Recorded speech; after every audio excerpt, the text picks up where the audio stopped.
4년에 한 번 국회의원을 뽑는 총선이 올 4월 돌아옵니다. 지난해 12월 예비후보 등록을 시작으로 본격적인 총선 레이스에 막을 올리게 됐습니다. 유권자들의 마음을 사기 위한 공약들도 따라붙겠죠. 이런 표를 가져오기 위한 공약 싸움에서 항상 소외되는 사람들이 있었는데요. 바로 투표권이 없는 청소년들입니다.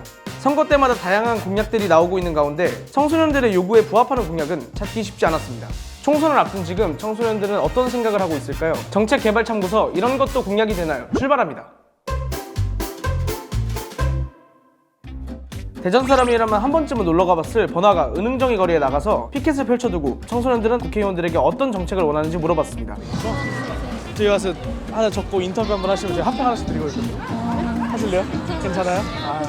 저희가 이렇게 피켓에다가 포스트잇을 받았는데 이 가운데서 오늘 해볼 얘기는 수능 없어져라입니다. 이거를 적은 학생에게 저희가 또 인터뷰를 또 했거든요. 제가 수능 없어져라고 적었는데요. 왜 보고 싶지 않아요?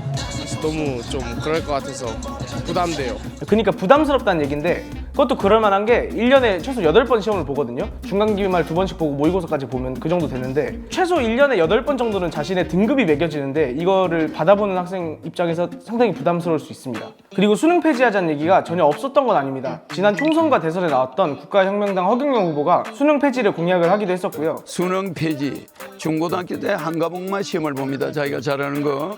현직인 김대중 전남교육감이 수능을 언젠가는 폐지해야 된다고 그렇게 얘기를 한 적도 있습니다. 다만 결론부터 말하자면 방금 인터뷰한 저 학생이 고3이 될 때까지 수능이 없어질 확률은 거의 0%입니다. 왜일까요? 대입정책 4년 예고제라는 게 있는데요. 대입정책을 펼칠 거면 적어도 시행 4년 전에는 알려야 된다라는 그런 내용입니다. 법적으로 정해져 있는데 내가 대학교를 갈 때는 적어도 어떤 대입정책이 펼쳐지고 있는지는 알아야 되지 않겠습니까? 그래서 이런 제도가 있는 겁니다. 근데 지금이 2024년이죠. 그래서 2028년에 계획까지 나와 있는 겁니다. 이게 무슨 얘기냐? 그러니까 지금까지 루틴을 봤을 때 2028년은 돼야지 새로운 계획이 나올 텐데 그게 시행되려면 2032년은 돼야 된다. 그러니까 그 전까지는 수능이 없어질 일은 없다라고 보시면 될 것 같습니다. 아직까지 교육 공약의 윤곽이 드러나진 않았지만 정부 여당은 정시를 확대하겠다는 기조를 유지하고 있고요. 제1야당인 민주당도 이전 공약들이나 정책들을 봤을 때 정시 비중을 줄이지는 않을 걸로 보여요. 그러니까 여야가 대립하고 싸우는 문제는 아니라고 볼 수 있겠습니다.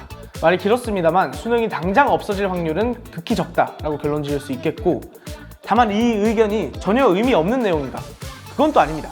넓게 봐서 이 학생이 어쨌든 평가와 학업에 대해서 부담감을 느끼고 있다는 건 사실인 거잖아요. 그것도 그럴만한 게 초중고 12년 동안 수능을 막 준비하는 이 과정도 부담스럽고요. 또 이 하루의 결판나는 그것도 부담스러워요. 그렇기 때문에 수능을 두려워하고 부담스러워하는 마음 충분히 이해가 갑니다. 저도 경험을 했고요. 이 부담감을 해소하려는 노력도 정치권에서 나온 적이 있어요. 좀 역설적이게도 오히려 시험을 2번 봐서 부담감을 줄이자는 얘기였는데요. 지난 대선 때 당시 국민의당 안철수 후보랑 당시 새로운 물결 김동연 후보가 수능 2번 봐서 잘 본 걸로 대학교 가자라는 공약을 낸 적이 있어요. 뭐 좋은 방법이 될 수는 있겠습니다만 이 학생이 어떻게 생각할지는 모르겠습니다. 저희가 더 많은 공약들이나 정책들을 소개를 해드리고 싶습니다만 최근 한 5년 동안 학생들의 부담을 덜기 위한 그런 공약들을 찾기는 쉽지 않았습니다. 사실 요새 교육정책 자체가 이번 정부의 킬러문항 삭제같이 공정성이나 아니면 또 사교육비 경감같이 이런 부분에 초점이 맞춰져 있는 것도 사실입니다.